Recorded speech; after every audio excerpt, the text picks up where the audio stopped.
ರಾಮ ಮಂದಿರದ ಪ್ರಾಣ ಪ್ರತಿಷ್ಠಾಪನೆಯ ಕಾರ್ಯಕ್ರಮಕ್ಕೆ ಕಾಂಗ್ರೆಸ್ ನಾಯಕರ ಗೈರು ವಿಚಾರಕ್ಕೆ ಸಂಬಂಧಪಟ್ಟ ಹಾಗೆ ಮೊದಲಿಗೆ ಡಿಕೆ ಶಿವಕುಮಾರ್ ಅವರು ಕೂಡ ಪ್ರತಿಕ್ರಿಯೆಯನ್ನ ಕೊಟ್ಟಿದ್ದಾರೆ.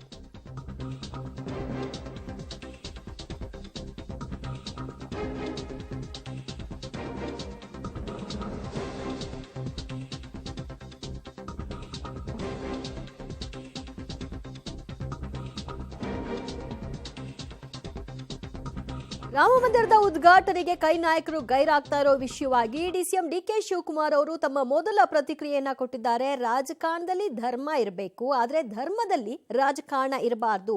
ಹಿಂದೆಂದೂ ಕೂಡ ಈ ರೀತಿಯಾದಂತಹ ಘಟನೆಗಳು ಆಗಿರಬಾರ್ದು, ಈಗಲೂ ಕೂಡ ಆಗಬಾರ್ದು. ನಾನು ಹಿಂದೆನೂ ಹೇಳಿದ್ದೆ ಈ ಸ್ಟೇಟ್ಮೆಂಟ್, ಈಗಲೂ ಹೇಳ್ತಾ ಇದ್ದೀನಿ ಅಂತ ಡಿಸಿಎಂ ಡಿಕೆ ಶಿವಕುಮಾರ್ ಅವರು ಕಾಂಗ್ರೆಸ್ ನಾಯಕರ ನಿರ್ಧಾರಕ್ಕೆ ಪ್ರತಿಕ್ರಿಯೆಯನ್ನ ಕೊಟ್ಟಿದ್ದಾರೆ.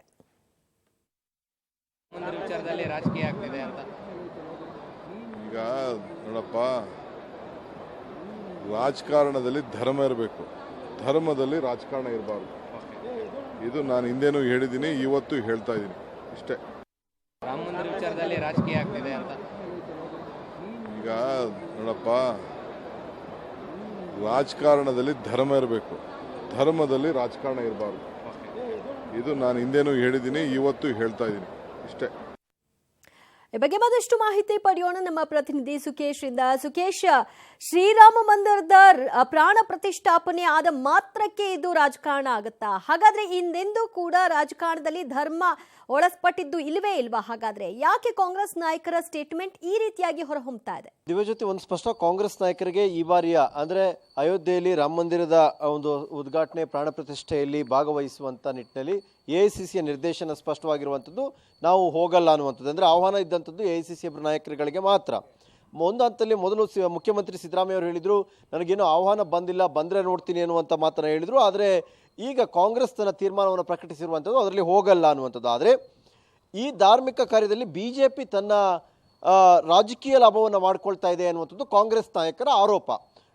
ಯಾಕಂದರೆ ಬಹುತೇಕ ಮಂತ್ರಾಕ್ಷತೆ ಕೊಡುವುದು ಸೇರಿದಂತೆ ಎಲ್ಲ ವಿಚಾರಗಳಲ್ಲೂ ಕೂಡ ಬಿಜೆಪಿಯ ಕಾರ್ಯಕರ್ತರು ಸಕ್ರಿಯವಾಗಿದ್ದಾರೆ ಅನ್ನುವಂಥದ್ದು. ಮತ್ತು ಇಡೀ ರಾಮ ಮಂದಿರದ ಪ್ರಾಣ ಪ್ರತಿಷ್ಠಾಪನೆ ಎಲ್ಲವನ್ನೂ ಕೂಡ ಪ್ರಧಾನಿ ಮೋದಿಯವರೇ ಮುಂದೆ ನಿಲ್ಲೋದ್ರಿಂದ ಸಹಜವಾಗಿ ಅದು ಕ್ಲೈಮಿಂಗ್ ಆಗುತ್ತೆ ಅನ್ನುವಂಥದ್ದು ಕಾಂಗ್ರೆಸ್ ನಾಯಕರ ವಾದ.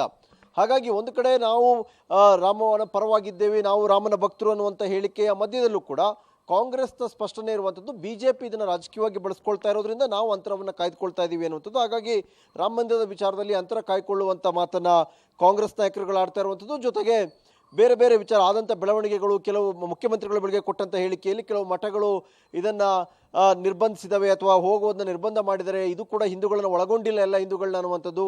ಡಿ ಕೆ ಶಿವಕುಮಾರ್ ಕೊಡ್ತಾ ಇರುವಂಥ ಹೇಳಿಕೆ ಕೂಡ ಅಂದರೆ ರಾಜಕಾರಣದಲ್ಲಿ ಧರ್ಮ ಇರಬೇಕು, ಧರ್ಮದಲ್ಲಿ ರಾಜಕಾರಣ ಮಾಡಬಾರ್ದು ಅನ್ನುವಂಥ ಹೇಳಿಕೆ, ಇವೆಲ್ಲವೂ ಕೂಡ ಬಿಜೆಪಿಯನ್ನ ಗುರಿಯಾಗಿಸ್ಕೊಂಡೇ ಹೇಳಿದಂಥ ಹೇಳಿಕೆಗಳು ಕೂಡ.